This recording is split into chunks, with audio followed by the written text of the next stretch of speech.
नमस्कार, मैं हूं जल्पा क्षत्रिय। आज का विषय है राहुल गांधी का आम अंदाज।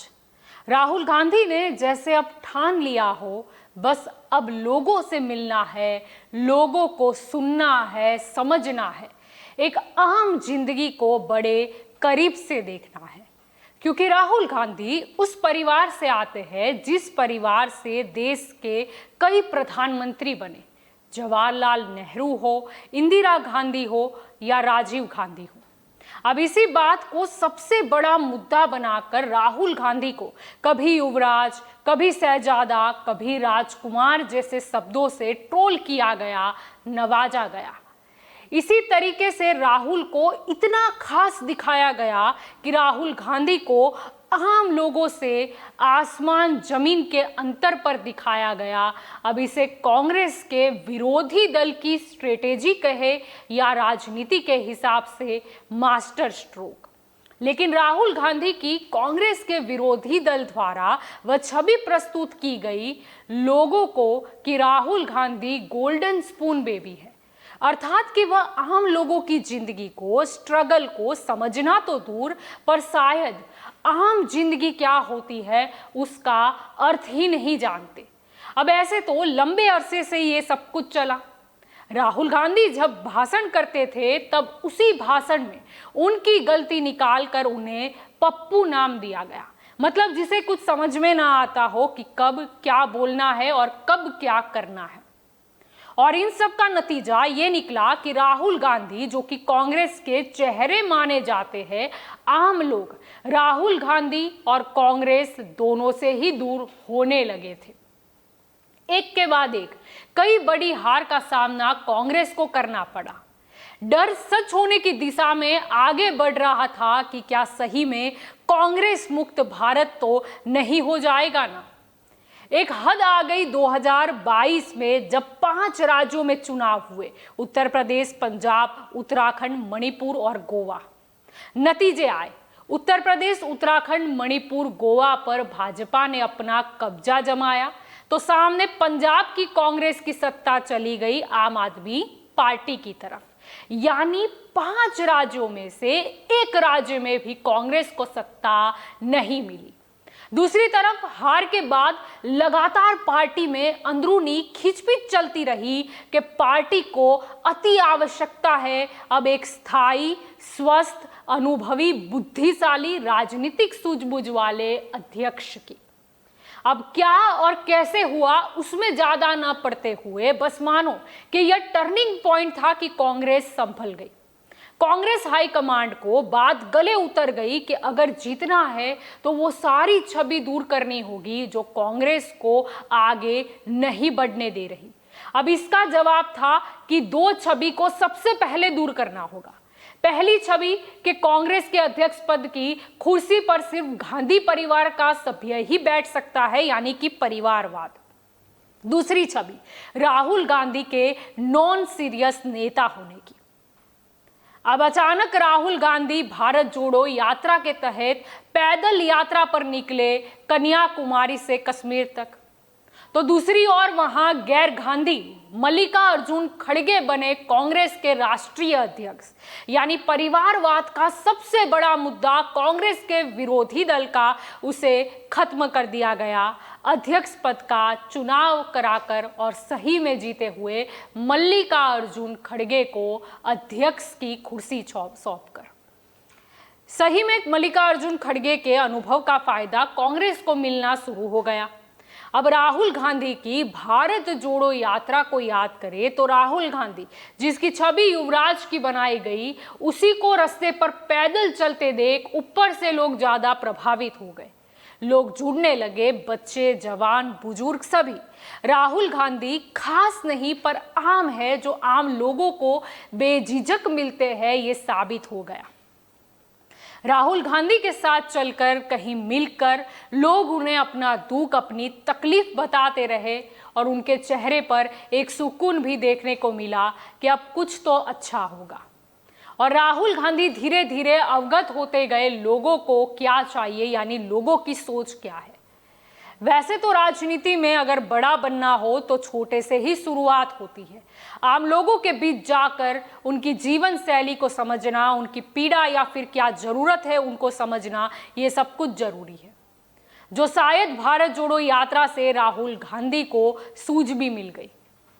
वैसे तो भाषण और फैसले दमदार तभी बनते हैं जब किसी पर निर्भर न रहते हुए खुद ग्राउंड सर्वे किया हो, और ऐसा ही हुआ। राहुल गांधी राजनीति में आत्मनिर्भर बन गए और बोल दिया कि नफरत के बाजार में मोहब्बत की दुकान खोल रहा हूं। अब असर यह हुआ कि राहुल गांधी भली भांति समझ गए कि लोगों के दिल में रहना है तो लोगों के मन की बात को समझना होगा, तभी तो पता चलेगा कि जनता संतुष्ट है या नहीं, नहीं तो फिर क्या चाहिए और क्यों।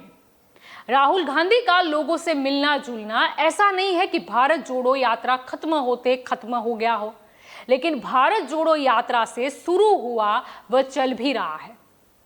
आपको याद दिला दे कि राहुल गांधी दिल्ली विश्वविद्यालय के कैंपस पहुंचे थे।